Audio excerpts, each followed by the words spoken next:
Check out FlipsideGaming.com for all your gaming needs. Use the promo code HEROES to save 10% on all orders over $10 and support the channel at the same time. Hey there, this is John from Heroes and Legends, and welcome to part 4 of our 6-part Rivals of Ixalan full set review, where today we're going to look at all of the red cards in the set. Now, if you've been watching the series, you kind of know what to expect. We're going to look at each card individually. First and foremost, we're going to examine it from a limited point of view. We're going to be talking about drafts and sealed here. Now, aside from that, though, some of the cards, of course, will cross over into other formats, and we'll make some mentions of that as well. Now, with that being said, quickly before we get started, just a real fast reminder. If you're looking for a way to support the channel, just check out the description below. You'll find our Patreon page linked below. You're also going to find some links to products on Amazon. Any purchases you make on Amazon, once you go through that first link, no matter what it is, we'll get a small percentage. And finally, Flipside Gaming, if you use the promo code that you saw at the beginning of the video, you will get a discount and we'll actually get a small percentage of the purchase too. So it's another way to totally save money and help support us at the same time. Always appreciated. With that being said, let's get into it. Blood Sun. Okay, well, why not go big or go home, right? Let's talk about one of the biggest cards of the set. It's getting a lot of buzz. Now, the first thing I'll say about this card is, yes, you read it and you immediately see the parallels to Blood Moon, but this is a very different card. I mean, this is not a budget Blood Moon by any means. It's not a card meant to replace Blood Moon for what that card does. This is a card that's meant to remind you of Blood Moon, but really do something completely different. However, what it does is actually still very powerful. It's just very different from what we've seen before. So it replaces itself for 3 mana. That's actually kind of cool. All lands lose all abilities except mana abilities. So what does that mean exactly? Well, it covers everything. I mean, triggered abilities, activated abilities, static abilities. Basically, if it's not something that gives you mana, it just doesn't happen. So what's that translate into? Well, let's talk about the world of limited first. Where do you use this thing? Well, you're not going to use this probably in your main deck. You're only going to side this in if your opponent has a problematic non-basic land, maybe one of the transform lands, because a lot of those are really good. If you kind of get blown out by one of those, okay, then side it in and you can sort of deal with that. Hopefully, if you're lucky and you draw this and you can keep it in play, right?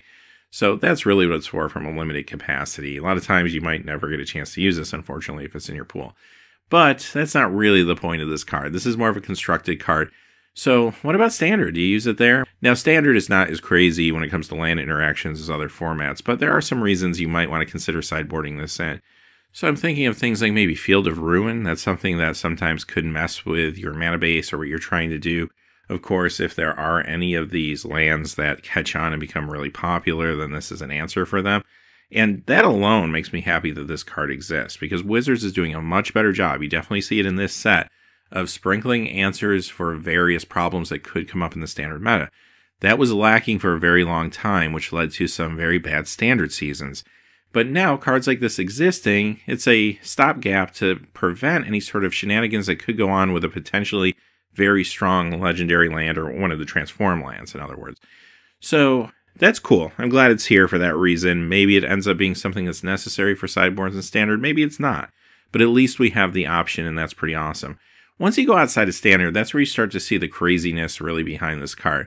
Let's start with Modern, for example. This shuts off fetch lands because the fetch ability is not a mana-producing ability. It's just trying to grab you a land. So if an opponent plays a fetch land, guess what? They're out of luck. It's not doing anything. Also, though, remember, this is reciprocal, so the benefits that come from this that I'm about to talk about could also help your opponent, so you do have to remember that.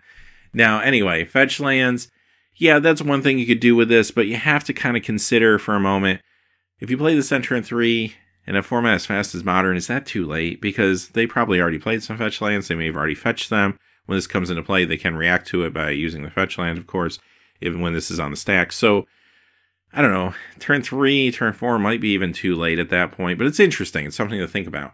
Here's another thing to think about when it comes to not only Modern, but Legacy, even Vintage. Anything that says this land comes into play tapped, guess what? It doesn't come into play tapped anymore. So a lot of lands that would normally have a drawback like that, that drawback is taken away. Again, to everybody at the table, so keep that in mind. Also, like, think about crew lands. You don't have to bounce the land. It doesn't come into play tapped. That's actually kind of crazy. Another interaction a lot of people have been talking about, I actually talked about this in the Market Watch the other day, is Lotus Vale. Lotus Vale and Scorched Ruins, for example, from Weatherlight. These are lands that when they come into play, you have to sacrifice other lands. But guess what? The way it's worded, and I actually wasn't sure of this. I actually had to ask a judge, honestly, because I'm usually pretty good with rule stuff, but this is starting to get a little confusing even for me. But because the Oracle text on those say, if this would enter the battlefield, sacrifice the lands. And it turns out that even though that is worded a little different than, say, a triggered ability, it is still an ability, and it still gets cut off by this. So you have seen some increases in value recently of those two cards. Well, this is the reason. Now, can that pan out into anything? I guess we'll have to kind of wait and see what people think they can do with it. It's kind of fun in Commander, right? It's probably an interesting interaction. But can it really translate into Legacy or something like that? I guess we'll have to kind of wait and see on those. But I will say this. I don't know if that's as exciting to me as just the Karoo land option. I think that's actually kind of cool because you do get the two different colors and such. So I don't know. We'll have to see what ends up happening when it comes to the Eternal formats. But I have no doubt someone's going to try to brew something. It's just a matter of, is it good enough to maintain? And the benefits you're getting from this, can they really kind of parlay into a good win condition? I think that's the big question. So yeah, that's Blood Sun. Pretty crazy card, and I'm ready for a wild ride with this one. I can't wait to see what people come up with. Bombard. Okay, from a super complicated card to a very simple one, but a very good one. As a matter of fact, in Limited, this is a much better card, and you'll probably want to even think about first picking this at times. 3 casting cost, instant, 4 damage to a creature. Yeah, sign me up all day long. I love it. And even in Standard, this is good enough to maybe see some play. It's actually that efficient. You can deal with most threats, not all, but most. And at instant speed, this is awesome. Brass's Bounty. This card's kind of fun, actually. Now, here's my thought on this. First off, why do you play this card in Limited? Probably not because you're concerned about paying 7 mana to get more mana, right? Like, at some point, how much mana do you need? What are you trying to play exactly, right? So I think this is more about getting the City's Blessing. And I think this card might as well just say, pay a red and 6, take the City's Blessing. Because that's really the whole reason you're doing this in Limited at that point, I think.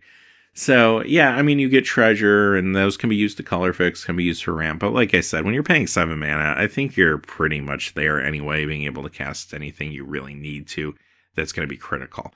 But if you can turn on Ascend and you have some good Ascend mechanics in your deck, this is worth running. It's actually worth running at 7. It just depends on your deck. If you don't have good Ascend, I'd probably skip this one. Another thing to mention, though, too, is in Limited, there are some cards that do have some really good treasure payoffs, like a Revel in Riches, for example. So something like that could make me decide to just play this card and try to get it to work out. Now, outside of the world of Limited, I don't really see this doing a whole lot. It's a little too expensive for Standard. It might be kind of fun maybe in Commander, though, because you could get a ton of treasure tokens, and those can be converted into maybe some crazy spells in the world of Commander. So I could see this being an awesome Commander card, actually, but not really something I'm looking for Standard or Modern or any of the other constructed formats, I don't think. Not at 7. Brazen Freebooter. Okay, this is a good way to put a creature in play that's also banking you a little bit of treasure. So it's a 4 casting cost 3/3 in the world of Limited. That's fine. It's kind of like on par. Like, it's an expectation that your 4-drop should at least be a 3/3. So it's just fine. It's also a pirate. When it enters the battlefield, you get a treasure. So it's kind of like getting one of those mana back later. And also, you get it back in any color you want. So it can fix color. It can kind of bank for a turn and then ramp for you. And again, you're getting a decent body. So even if you're not too concerned about the treasure, 3/3 for 4 is just fine. And it also goes a little towards the Ascend for the City's Blessing cost too. So there's a lot happening with this card. It's very, very playable. Buccaneers Bravado. Fantastic combat trick. I say this all the time for Limited, but many times you look at your draft pool or your sale pool and you say, you know, I don't really feel like I have enough removal. Don't overlook the combat tricks. I know they're not direct removal, but with a little bit of setup, they can be the next best thing. Sometimes they work out even better because many times they're cheaper. This particular one, no exception. Even if I'm not running Pirates, I might run this because the +1/+1 and first strike at instant speed for 2.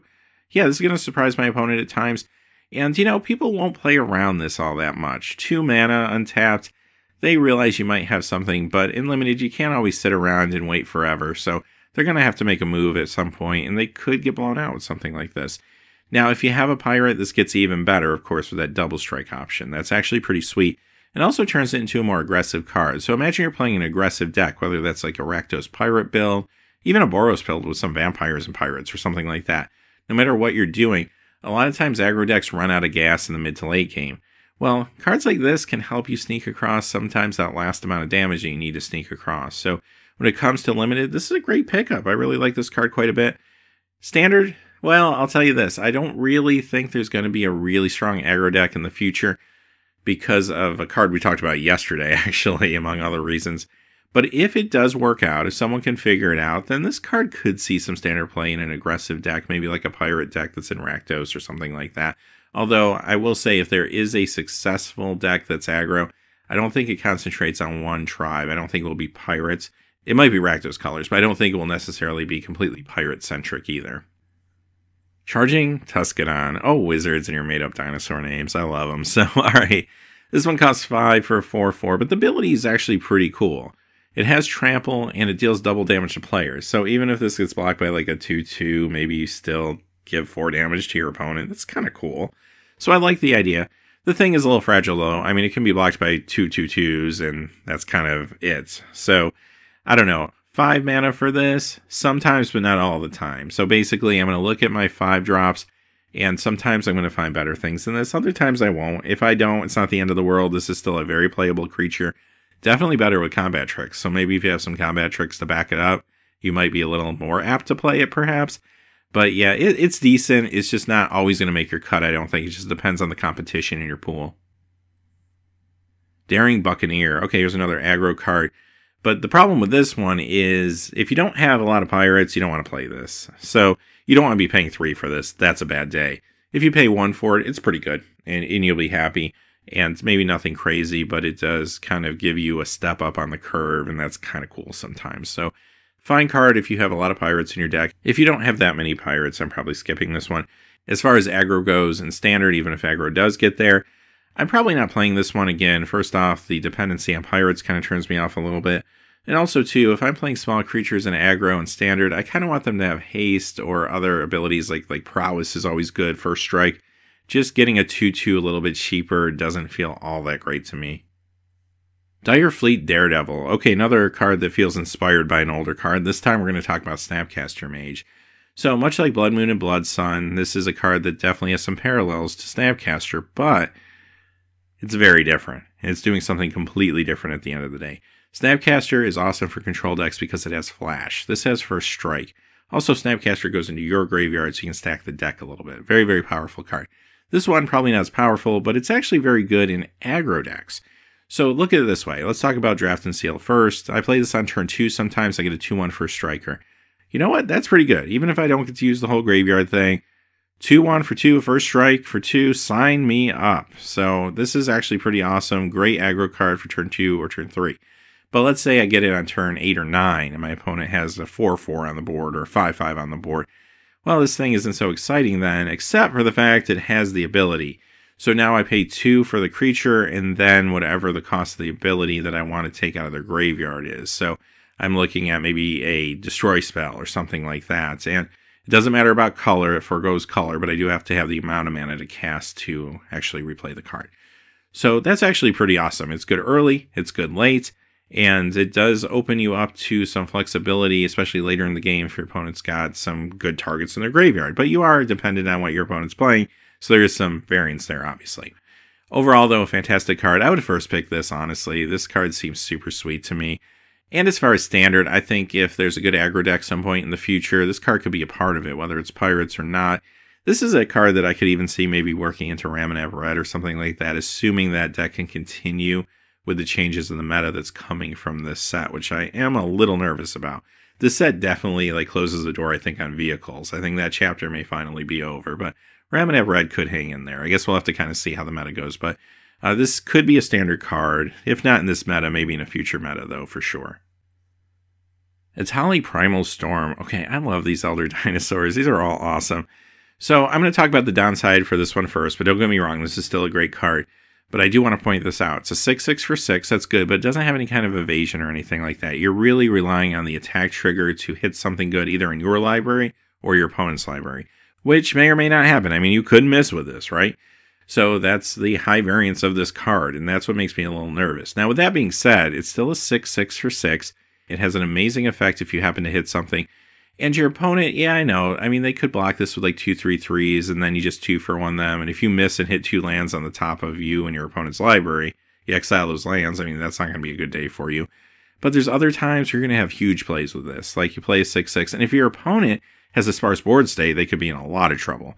Because if you activate this a couple times, you're eventually going to be hitting something, right? So that's actually kind of awesome. But again, just adjust your expectations. It's not going to save you if you're really far behind. If you're getting beat down by flyers in the air and your opponent's holding on to removal spells, well, this isn't going to change anything. But still, it's an amazing card. It could help you win faster, slam the door on a game, and sometimes that's worth taking your opponent off a turn or two. So ultimately, you're going to have some big moments with this card at some point, and those are going to make for great stories. Just a really fun Magic card, and it is powerful enough. So I could see myself first picking this in draft, quite honestly. Standard, for some of the reasons I mentioned, I don't really see it converting there because it is a little too high variance for the casting cost, I think, unfortunately. But Commander is where I want to play this, because imagine attacking with this and seeing the top of all your opponent's libraries and your own, exiling those cards and just playing a whole bunch of random awesome stuff. This card gets great when there's a ton of different targets in the form of different libraries. And imagine some of the nutty things you'll be pulling out of decks from Commander, right? Like, that could be really, really sweet. If you play this in Commander, your opponents kind of have to deal with it, or they're in trouble, honestly. So that's where this card probably shines the most. Fanatical Firebrand. Okay, this card is super sweet because of the versatility. 1/1 for 1 red. It's got haste. I can play it, attack in if that's what I want to do and go aggro. Or I can play it. It has haste. I can tap and sacrifice it right away to take care of a problematic 1 toughness creature. And there are some good 1 toughness creatures in this set, so there may be reasons for that. Or I get to sacrifice it, ping one of my own dinosaurs that has a great Enrage ability, because there's some great Enrage abilities in this set. So with all that versatility, this becomes a great utility card.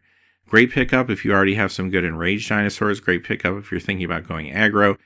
Great sideboard option if for some reason you didn't main deck it to deal with a 1 toughness creature that's giving you problems. A lot you can do with this card. It's actually a pretty cool limited card. Forerunner of the Empire. Alright, here we go.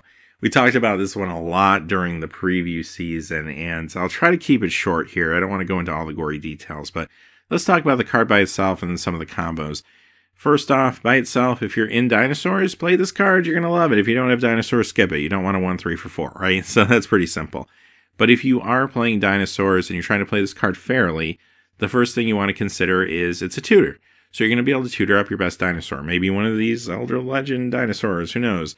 But that would be kind of sweet. Now, tutor up your dinosaur, goes on top of your library, you get to draw it, play it next time. Now, the ability. Dinosaur enters battlefield, it pings everything. It deals with some small creatures your opponents might have, maybe some of those vampire tokens or something like that. But perhaps more importantly, it's going to ping your other dinosaurs with Enrage, or maybe even the dinosaur that you just played with Enrage. That's kind of awesome. So it's an Enrage enabler. It's a way to take some of the creatures off the board potentially that are smaller, and it's a way to tutor for a dinosaur, all for 4 mana, and it's a 1/3, which is not a bad blocker. Yeah, you're getting a lot here for 4. That's super awesome. But it gets better. Yes, there's more. So, tomorrow we're going to look at a green card called Polyraptor. Spoiler alert, in case you missed it for some reason. But this is a 2 green, 6 casting cost, 5/5 dinosaur that says whenever it is dealt damage through the Enrage mechanic, it copies itself. Okay, so think about this for a moment. You Forerunner, you go ahead and look for Polyraptor, put it on top of your library. Next turn you cast it, assuming you got the mana. That's the hard part. I mean, it is expensive. It's not a cheap card. But if you can cast it at some point, then it gets pinged by the Forerunner, and it makes another copy. So I won't go into all the gory details of that, because I did that during the preview, and I want to try to move the video along. But long story short, if you do that, and you choose to, because it is a May ability, you can do that 3 times before the Forerunner is going to die, because the Forerunner also takes the damage. You can ping 3 times.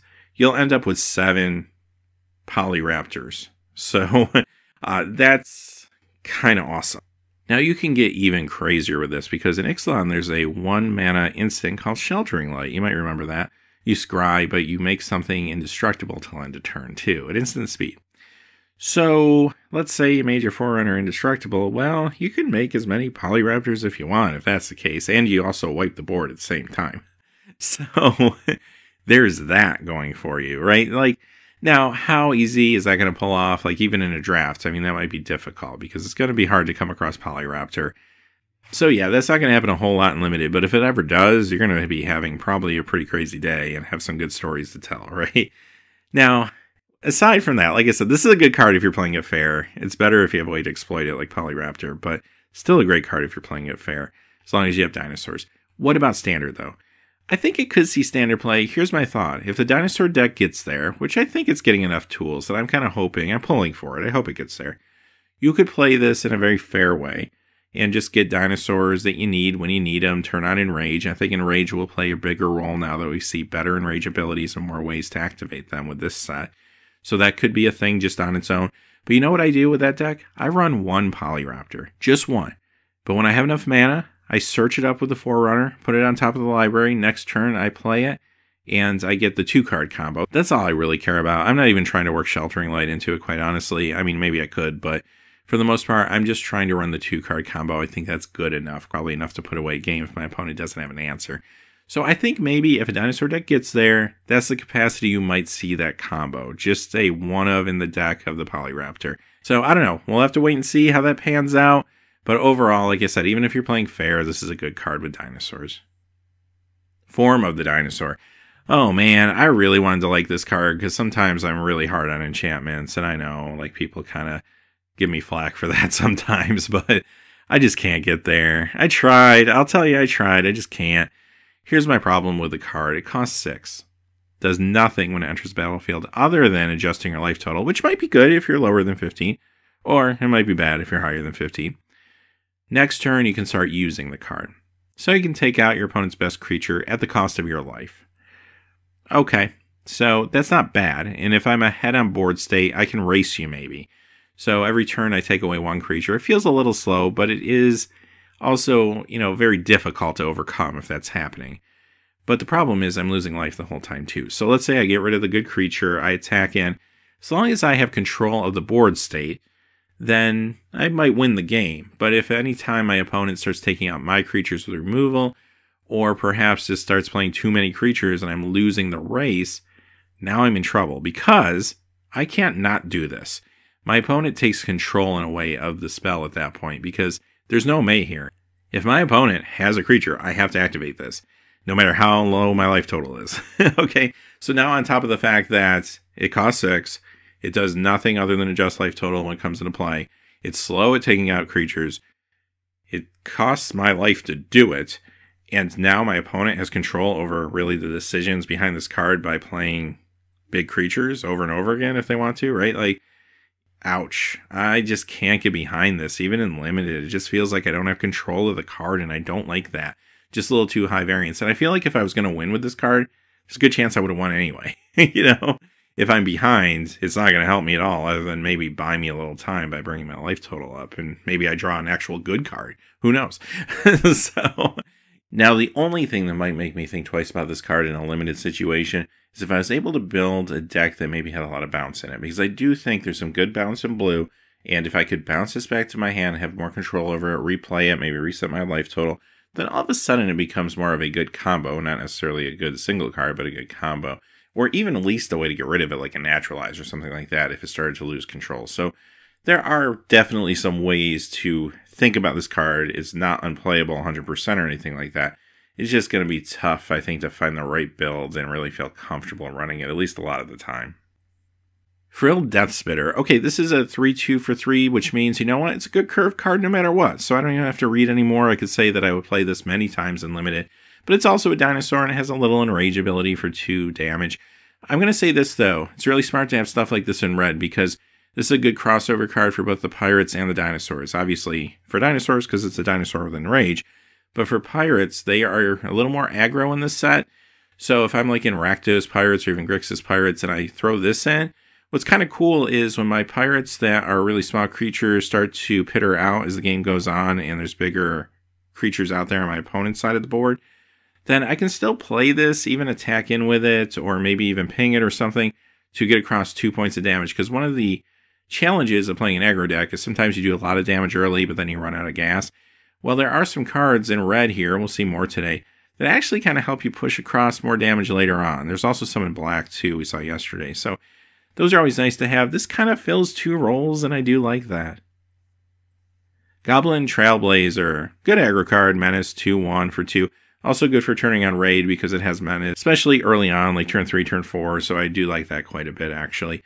Very good card. I'm usually going to run this probably more often than not, even though it's not a 2-2 for 2. I can give it a pass because it's a Menace Pirate. Mutiny. This is actually a really good removal spell, I think. Okay, let's talk about the cons first. It's sorcery speed, and it is dependent on your opponent's board state. And I know it's a little awkward, but it only costs 1. And that just kind of has me, I think. And there's going to be so many times that it's going to be great for you for 1 mana, and you can still play another creature or something like that, or another spell. And you're going to be really happy with this. I think this is maybe even first pickable in some packs. And when it comes to standard, I think this could see standard play. Maybe it's out of sideboards, but I think the potential is there. I think the power level is high enough for the 1 mana here. Needletooth Raptor.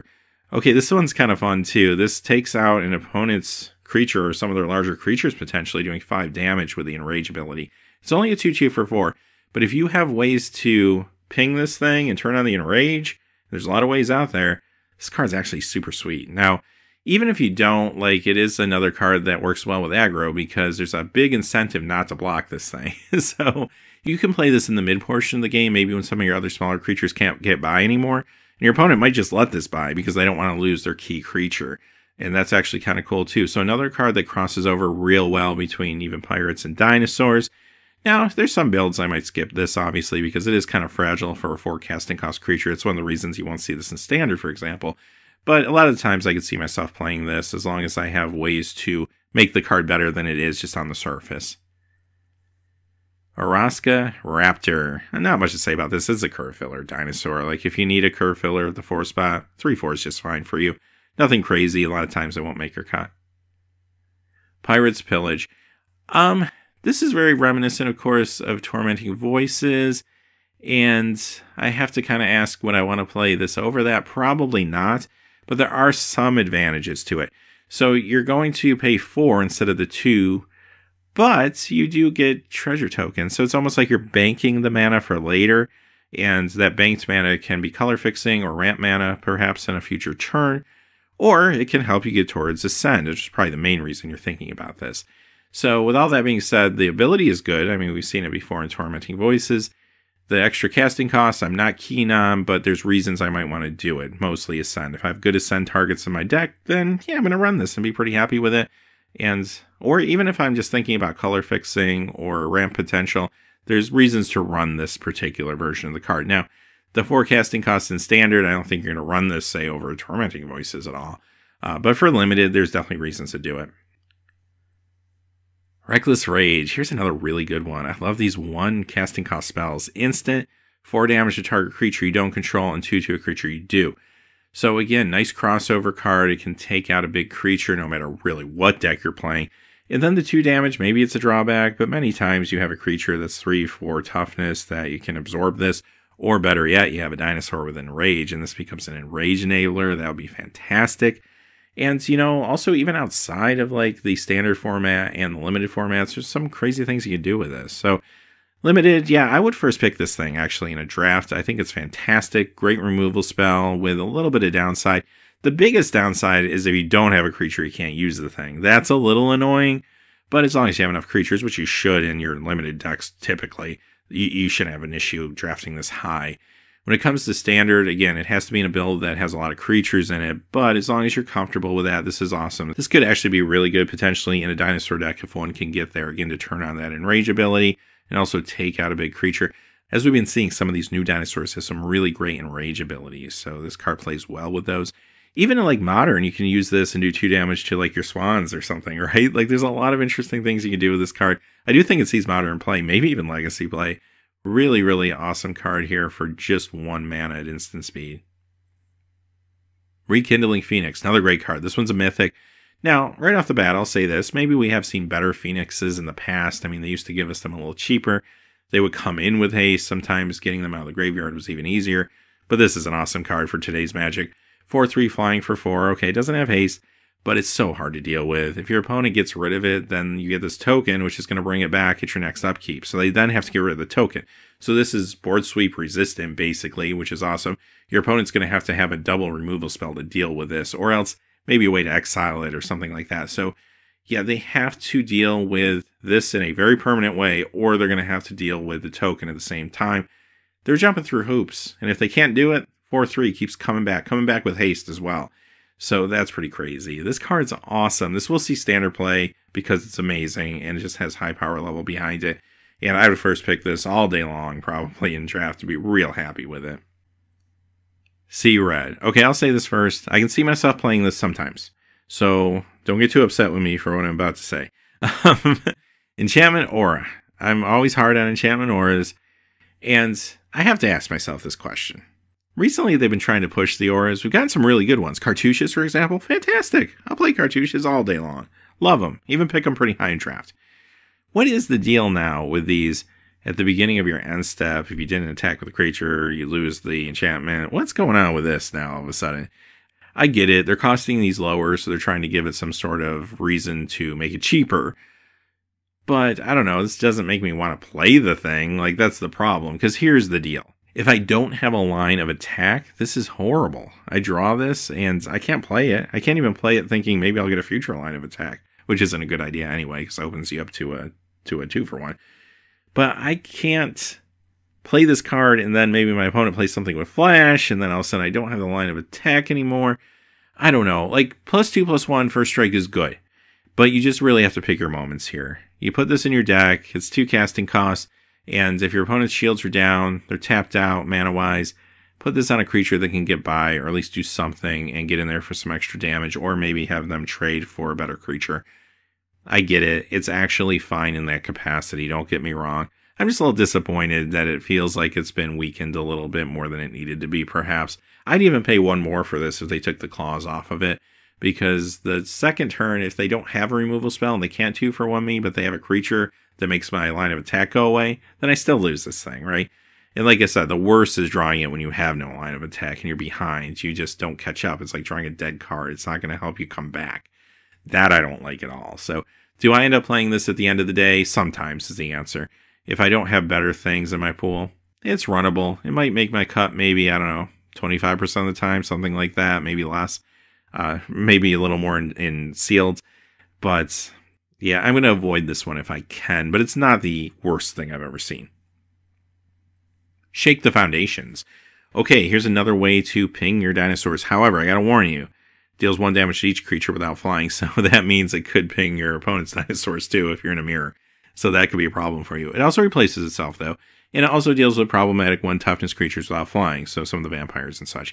So it's pretty versatile. If I'm in the dinosaur deck, I'm probably main decking it because of the enrage ability, right? So if I have enough enrage targets, I main deck this, I feel good with it, and I hope my opponent's not playing dinosaurs, right? So that could be kind of awkward. Now, if I'm not in dinosaurs, I'm probably not main decking it, but I might consider bringing it in if I see a lot of 1 toughness creatures, vampires, something like that. It could be a good card for me. It doesn't deal with flyers, so that's the thing you have to think about, but overall, good utility card, but better, of course, with dinosaurs. Shatter. Hey, Shatter's back again. Destroy target artifact for just 2 at instant speed. Yeah, we haven't seen this in a while, since I think it was Kanza here, I believe, if I'm not mistaken. It's been a long time. Like, it didn't show up in Kaladesh. I really thought it'd be in Kaladesh, but they were really trying to push the artifacts, so they didn't do it. And as a matter of fact, I feel like this showed up a little bit too late. But you know what? Here's Wizards. Maybe late to the party, but hey, I think they learned their lesson. We're getting Shatter. We're getting Naturalize. We'll talk about that tomorrow. These 2 cards are back, and they're great artifact hosers. And they're going to kind of close the door on some of the Kaladesh strategies. Okay, maybe not all the energy strategies, but at least for some of the maybe vehicle strategies, I think the sun's setting on that deck at this point. You got a Braid. Now you have Shatter. You're going to get Naturalize. There's some others too. Like, it just seems like it's becoming too much, really, for that deck to overcome at this point. So, kind of is what it is. But yeah, I'm glad they put Shatter in here. I feel like cards like Shatter, Naturalize, I mean, these are cards that should just kind of be almost evergreen and just keep showing up in every standard meta. I think we need these answers, and I think Wizards is figuring that out. If you don't have the answers, it can lead to a really bad standard season sometimes, or maybe bans or emergency bans. We don't need any more of that. Give us the tools to keep everything balanced. This is one of those tools. Silverclad Ferocidons. You know it's serious when they're pulling out the plural. And this is a little expensive at 7 mana, right? I mean, that will probably keep it out of standard alone, but 8/5 body, I mean, you're getting something out of it, and when it takes damage, each opponent sacks a permanent. So again, it's each opponent for multiplayer. Really good design choice there, I think. And yeah, this card's good if you can keep pinging it. Like, if you have ways to turn on Enrage multiple times, you'll be real happy with this card. If you don't, it's not as good, but it's not horrible either, because it's very nicely sized. Attack with an 8-5. Look at it this way. Even if your opponent blocks with a 3-3 and a 2-2, for example, and they kill this thing, and then they have to sack like a land or something, you did 3 for 1 then with 1 card. That's not bad. Like, that's not the end of the world by any means. Now, granted, it has more legs if you can keep pinging it with different effects, and that's super sweet. It can eventually sort of attrition your opponent a little bit, and I do like that. Even though it is their choice of what to lose and everything, eventually it just becomes overwhelming. But again, that's not always going to work out. When it doesn't, it's still okay. Like, it's still fine. I would probably still first pick this in a lot of packs, honestly. Stampeding Horncrest. Okay, so this is a fine creature. A 4/4 for 5 is okay. But if you have other dinosaurs, like enough dinosaurs where you feel like most of the time will still have haste, this becomes a lot better. So I probably play this most of the time in conjunction with dinosaurs and feel pretty good with it, unless I have some amazing 5-drops. But if I don't have a lot of dinosaurs, this is a 5-drop that's only there if I need it. And it'll probably get edged out by other 5-drops, honestly. Because you only need so many 5, 6, 7 drops in your deck, right? So if you have too many and you're not playing with dinosaurs to get the haste, this one isn't as exciting. It probably doesn't make the cut. Stormfleet Swashbuckler. Here's an Ascend ability. And this is a good aggro card too. I mean, it's a 2/2 for 2, and it's just a bear with tons of upside. Now that upside is all Ascend, but once it gets there, Double Strike, yeah, sure, I'll take it, right? Another card that's good early and good late. That's what I like. Like a 2/2 for 2 is great early on, the first few turns, helps me develop my board state. Later in the game, when perhaps a 2/2 for 2 is outclassed, well, now I can get a 2/2 Double Striker for 2. Feels a little bit better for me. And yeah, I do think I've said this before, but you play enough draft and limited games, you're going to hit Ascends. I mean, for the most part, I don't even think you have to really worry about that. But it's just a matter of when you do, and is the card still good when you do? And I think this one is. I think this is just fine. I don't necessarily think this is a card that converts into standard, but yeah, really decent aggro card or just utility card for your regular limited decks.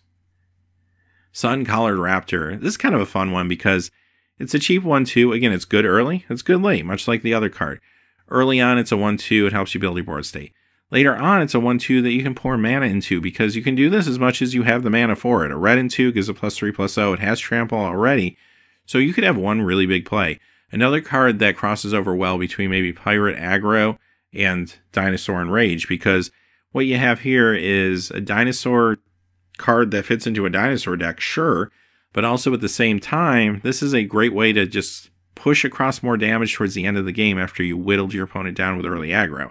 You play this with the trample, one big turn, maybe you pump this up a couple times, go in as a 7/2 or even more if you have more mana. That could be game ending some of the time. And it's really cheap and easy to pull off, really, as long as it stays alive. So really awesome card for limited purposes for sure. Swaggering Corsair. Okay, here's one of those cards that if you have a lot of ways to turn on Rage, you could play it. If you don't, skip it. You don't want a 2/2 for 3 unless you're really desperate for a pirate maybe. But if you have like a lot of the little flyers, unblockable creatures, menace creatures, then yeah, play this. You'll be fine. And most of the time it'll be a 3/3 probably in those circumstances. And if it's not, okay, you rolled the dice and you lost that time. It's not the end of the world. If you don't have a lot of ways to enable raid, I'd just use something else. Tilanali's Crown. Okay, it's another aura, but I like this one a lot because it does a couple of things.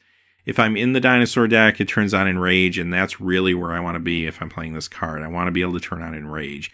There's some great Enrage abilities, I've said that before, but this card helps you utilize them. +3/+0 and Trample, hey, that ain't bad either. Especially, again, another card that crosses over well from the world of aggro to the world of dinosaurs, right? Kind of does both things, got you covered. So I do like that a lot. Now, yes, you could get 2 for 1, but if you're putting this on a dinosaur and getting an ability, wonderful. Couple of things to keep in mind, though. First off, it is doing 1 damage to whatever you put it on. So when you attack in with that, keep that in mind when it comes to combat math. You don't want to mess that up. Secondly, +3/+0. I mean, couldn't they have made it +3/+1 to kind of compensate for that 1 damage the turn it comes into play? Okay, fine. I'll take it. So actually, this aura I kind of like a lot. Like it a lot better with dinosaurs. But I could see where aggro builds might want this as well to push across late damage. Tilanali Summoner. This one's kind of cool because, to me, this is another one of those Ascend enablers. It's really cheap as a 2 casting cost creature, but it is a 1/1, so it's very fragile, and you do have to kind of untap with it to attack to really get the benefits, and you have to have some mana to pour into it too, so it slows you down a little bit, but what do you get out of it? You get a bunch of tokens, which hopefully are hitting the City's Blessing. I would imagine if you're pumping at least a little bit of mana into this, you can hit City's Blessing, hopefully, right? And to me, that's what this card's all about. A little slow, a little fragile, maybe a little high risk, but if you can get there and you have other Ascend payoffs, I think it's well worth it. The other thing I can see with this card, which also does play into Ascend too, but maybe you're doing Boros aggro and you're playing with a lot of vampires and something like this.